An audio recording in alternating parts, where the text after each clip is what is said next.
ce fabuleux périple, l'histoire concise des combustibles fossiles.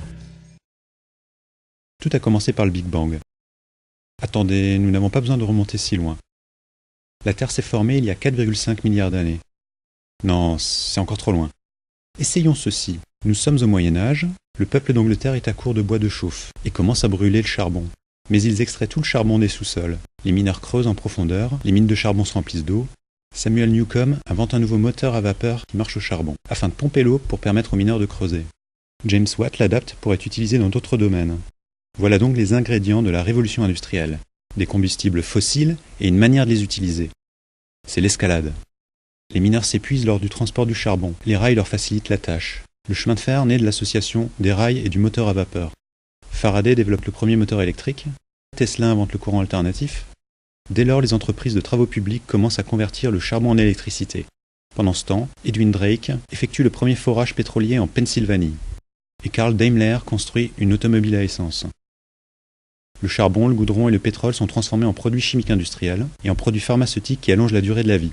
La population s'accroît davantage. Les frères Wright créent l'aviation au moteur à essence. Fritz Haber et Karl Bosch fabriquent les engrais depuis des combustibles fossiles. Les engrais et le tracteur à essence contribuent à augmenter la production agricole, nourrissant plus de gens. La Première Guerre mondiale est le premier conflit de l'ère du pétrole. Puis vint la Seconde Guerre mondiale, avec ses missiles guidés et ses bombes atomiques. Entre-temps, se produit la Grande Dépression, causée par la surproduction. Le rythme des chaînes d'assemblage excède les besoins des consommateurs. Les décideurs du secteur publicité inventent le consumérisme pour absorber la surproduction. Nous sommes dans les années 50. Les publicitaires utilisent la télévision pour attirer de nouvelles générations de consommateurs. Dans les années 70, un choc pétrolier survient. Tout le monde est choqué de constater à quel point nous dépendons de l'énergie fossile. De cette crise énergétique naît le mouvement écologiste. Mais les prix du pétrole chutent et l'on oublie les pénuries d'énergie. Une épreuve de force a lieu entre les économies de marché et les économies planifiées. L'économie de marché triomphe, les politiciens décident que le marché résoudra tous les problèmes.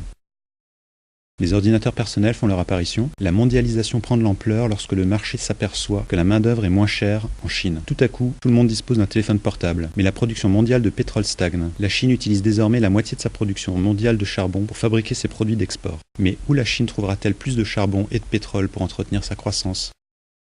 La concentration de CO2 s'élève et génère des vagues de chaleur records, inondations, les océans s'acidifient. La couche arable du sol s'érode de 25 milliards de tonnes par an du fait de l'agriculture industrielle.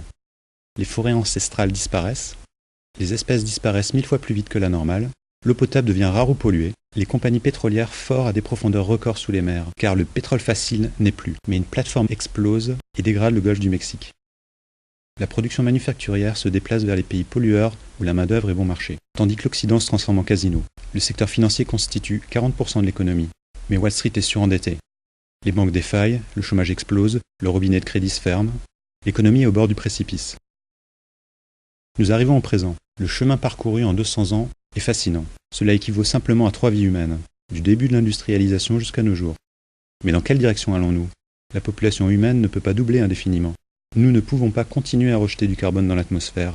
Nous ne pouvons pas continuer à ruiner nos terres arables, ni à accroître la population et la consommation, ou baser notre économie sur des combustibles fossiles en déclin. Nous ne pouvons pas imprimer toujours plus de billets. Le parcours était exaltant, mais il y a des limites. Non, ce n'est pas la fin du monde, mais il y a 4 choses que nous devons accomplir rapidement. Apprendre à vivre sans combustible fossile, s'adapter à la fin de la croissance économique que l'on a connue jusqu'à présent, subvenir aux besoins de 7 milliards d'humains, stabiliser la population à un niveau viable, ainsi que prendre conscience de la destruction environnementale que nous léguons à nos enfants. En bref, nous devons vivre selon les limites de la nature, en matière de ressources renouvelables, au rythme du renouvellement naturel. Pouvons-nous le faire ? Nous n'avons pas le choix. Les sources d'énergie alternatives sont importantes, mais aucune ne peut remplacer pleinement les énergies fossiles à court terme. De plus, nous avons conçu et construit nos infrastructures de transport, d'électricité et d'agriculture autour des énergies fossiles. Le changement vers les sources d'énergie différentes nécessitera de redessiner nos villes, notre industrie, notre système de santé, etc. Nous devons revoir une partie de nos valeurs culturelles. Aucun de nos problèmes ne peut être abordé indépendamment des autres, et une partie de ceux-ci n'ont pas de solution complète. Nous devons nous préparer à ce que nos habitudes soient bousculées. Notre meilleur objectif est la résilience, la capacité à absorber les coûts et poursuivre son chemin. Si nous ne faisons rien, nous parviendrons tout de même à un monde sans carbone, mais ce monde sera maussade. Toutefois, si nous planifions la transition, nous pouvons disposer d'un monde qui héberge des communautés robustes, composées de gens créatifs en bonne santé et des écosystèmes comportant des millions d'espèces.